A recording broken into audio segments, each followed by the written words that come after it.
freedom of the mind, not freedom of desire. God commanded his servants to contemplate his dominion, to let their thoughts wander and ponder the signs of the universe, and to read within him the lines of profound wisdom. Let man consider from what he was created. He was created from a fluid emitted, emerging from between the loins and the ribs. Let man consider his food. We poured down water in abundance, then we split the earth open, and caused grain, grapes, and herbage to grow therein. Have they not looked at the sky above them, how we have constructed it and adorned it, and how it has no rifts? Do they not look at the camels, how they were created? Say, look at what is in the heavens and the earth. This repeated command to look is based on two important aspects. Firstly, the vast world in which we live was not built haphazardly, nor were its materials piled up one upon another in a random manner.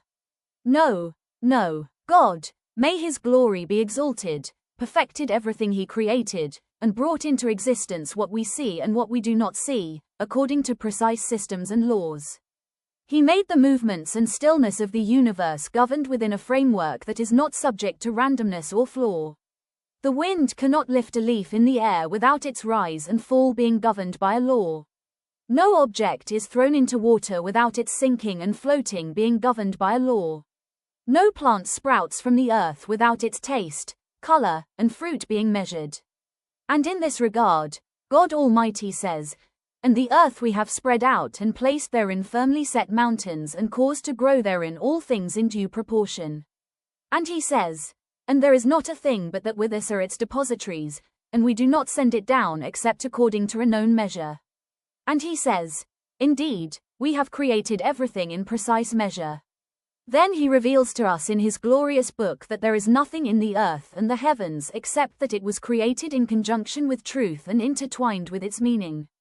Therefore, there is no place in his creation for randomness, chaos, inequality, or chance. And people hear this explicitly in his saying, "And we did not create the heavens and the earth and that between them in play." We did not create them except in truth, but most of them do not know. Therefore, people should peruse the open book of the universe to discover truths that will increase their admiration and faith in their Creator, and strengthen their understanding and mastery of this world. Herein lies the other aspect of the command to reflect. Knowledge flows into their souls like water or air into an empty vessel. For the children of Adam are not born learned, nor acquiring knowledge requires organized effort, persistent work, and tireless striving. A striving that engages all of humanity's senses, both outward and inward, and its physical and intellectual attributes. He, may his glory be exalted, said, "And Allah brought you forth from the wombs of your mothers while you knew nothing, and he gave you hearing, sight, and hearts that you might give thanks." We are born knowing nothing, and it is only through hearing, sight, and intellect that the stages of education begin. These are faculties for which we will be held strictly accountable. Their value must not be undervalued, nor their fruits wasted. Indeed, the hearing, the sight, and the heart, all of those will be questioned. These human faculties were created to respond to the realities of the universe. They were created to be the keys to its treasures and the revealers of its secrets. They were created to embrace truth and walk the path of life guided by its light, not to accompany falsehood and follow it at every turn. The early Islamic civilization was founded on harnessing reason and sight in the pursuit of beneficial truth, thus reaping immense benefits for itself and bequeathing much good to the world.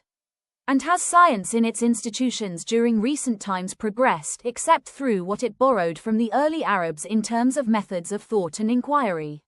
While Islam granted freedom of thought, it also placed constraints on the freedom of desire, carefully monitoring the course of base instincts and erecting various barriers against them. This is not surprising, for human energy is limited. If it is exhausted in frivolity and debauchery, nothing remains to propel it towards seriousness and good, and the world reaps nothing but straying from the right path. If the world has benefited from anything good, it is due to the freedom of reason and contemplation. And if it has suffered harm, it is due to the freedom of whims and frivolity. And it is never permissible to confuse these two freedoms. Through knowledge, the children of Adam are equal to the angels. Therefore, God says, in praise of those who know him with certainty, Allah bears witness that there is no deity except him, and, so do, the angels and those of knowledge, that he is, maintaining, his creation, in justice. So consider how he has linked him to himself and his angels. But through desires and misguidance, they descend to the level of animals. Have you seen the one who takes his desire as his God? Then would you be responsible for him? Or do you think that most of them hear or understand? They are but like cattle. Nay, they are even further astray from the path. Islam stimulates the mind and welcomes all that excites it, creating an atmosphere that revitalizes it. And for the sake of this liberated intellectual movement, the following was revealed. Say, I only advise you of one thing, that you stand before God, in pairs and singly, and then reflect. At the same time, it restrains the desires of the soul from moving as they please and warns against the consequences of such unrestrained behavior and straying.